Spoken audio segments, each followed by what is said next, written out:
Oh my, I thought I was recording and I wasn't. Oh fudge.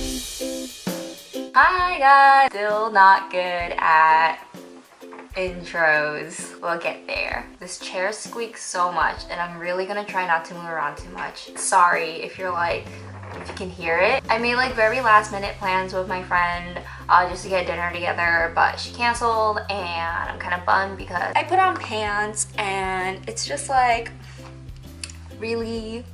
Why not make a video today? I never thought I'd be making this video. I never thought I'd be talking about this publicly on the internet, but I feel like I shared the story, well, I shared these stories with my friends, and honestly, like, it's always been just like a good laugh. I hope you're prepared for my Tinder disaster dates.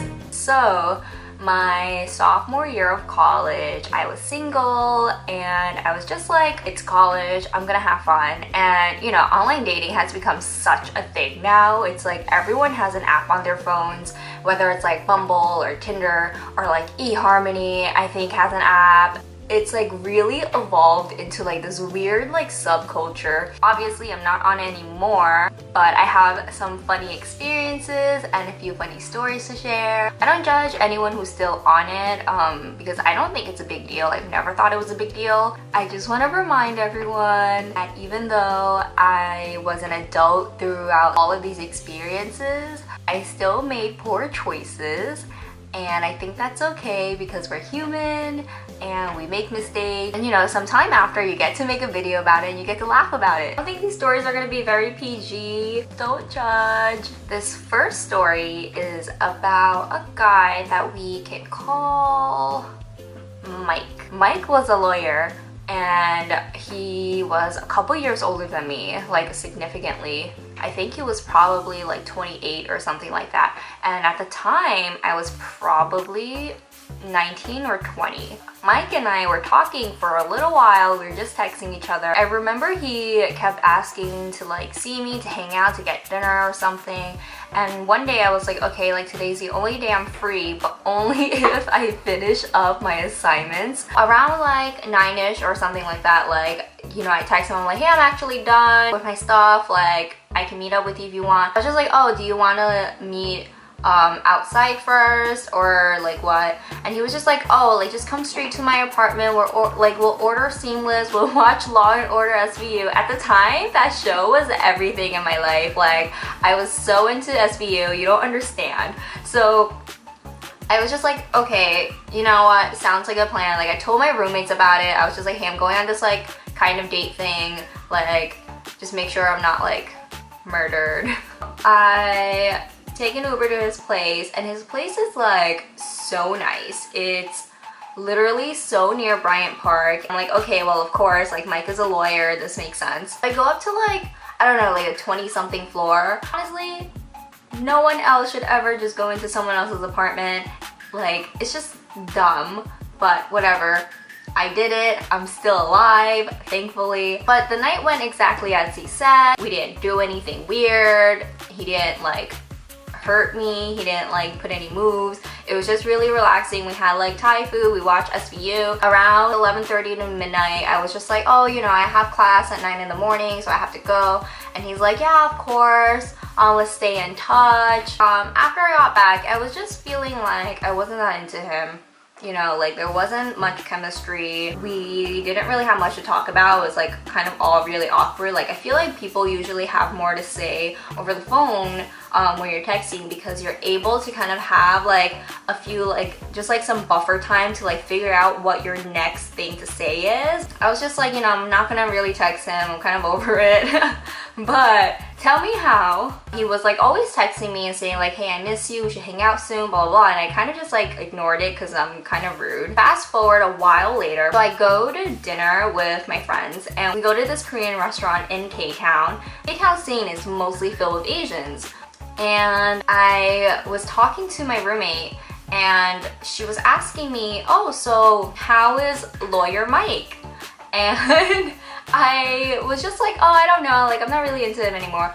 But I kid you not, I turn over to my left and literally he was right there. He was on a group date. But here's the thing, it wasn't just like, oh, like he was just on a group date. This guy, I forgot to mention, Lawyer Mike is white, okay? So Lawyer Mike is white, and he's surrounded by Asian women with like more awkward looking white guys, and it was just like, what the fuck is going on here, Lawyer Mike? They were literally at the table right next to me. I was just like kind of annoyed because I'm just really tired of like people fetishizing Asian women and, you know, like using the excuse that, oh, I just have a type. So I say really loudly, like as loud as I can, like kind of towards their direction, I think it's really creepy when white guys only date Asian women. But trust me, like I was not being like quiet about that. I just found it really offensive and really rude, and I was like, okay, well, obviously, like, because we never even have much in common, so for him to like always hit me up and say he misses me and stuff, it was obviously only because of my appearance and his like hope for like this potential like Asian girl hookup. Find a better hobby. This next story is about a guy that actually had like feelings for, he would make it seem like he had feelings for me too. Just like one of those guys that like really play with your emotions, and I was young and I was dumb. The story gets a little gross. Let's call him Liam. So when Liam and I met, we just walked around the city. It was a really calm night, and we clicked really fast. I think within like the third date, he tells me that he really wants a relationship with me and he really wants to be with me and all of these things, and I believed him, but he was really drunk when he said all of those things. So rule number one, just don't trust what anyone says when they're drunk. No matter how many times they say, no, I promise I'll remember this when I'm sober, they're not going to care or remember. They're going to say, oh shit, I was drunk, I didn't really mean it. After he told me that, you know, I was like considering it, but I told him honestly I can't do it. There was like other circumstances in my life at the time, and I was just like, no, I can't do it. Months and months after, we're like on like kind of like that wishy-washy, like, are we dating terms again. And mind you, still we haven't had anything like physical, you know, we still haven't hooked up, we still hadn't like had sex, honestly. Okay, so, you know, throughout this entire time, I keep thinking Liam cares for me, he likes me, but also he made it very, very clear to me that he was seeing other girls. Like, he was literally actively on Tinder. He will like show me the girls he's swiping and show me the messages and like send me screenshots, and like he like made it very clear that like he's seeing other girls, and I'm like, honestly it was like really douchey, but I was like, I want to be supportive. I don't know why I would be supportive of that, but like whatever, I was dumb.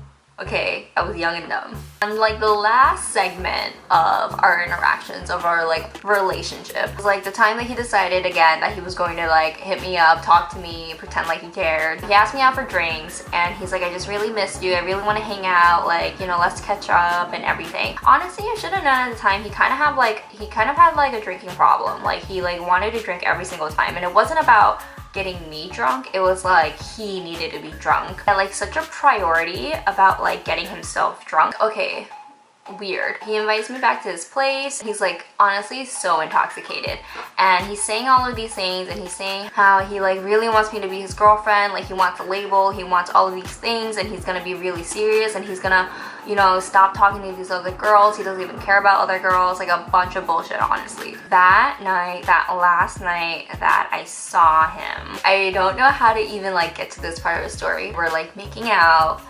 and you know, we get into his bed, and he's like undressing himself, and he says to me,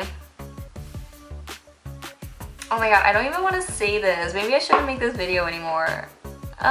He says to me, I want you to play with me while I'm soft and call me tiny. And I was just like I could not.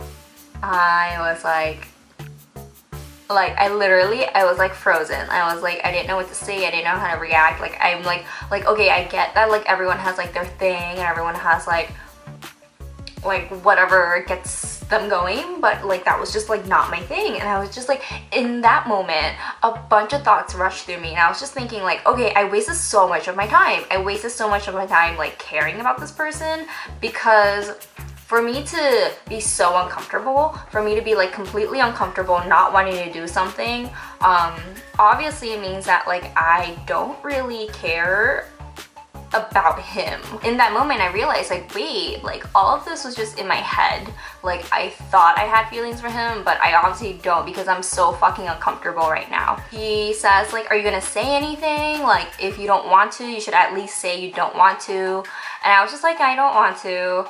And we ended up not doing anything that night, thankfully, like, or else it would have been like kind of a regret, honestly. So we didn't do anything, and I went home.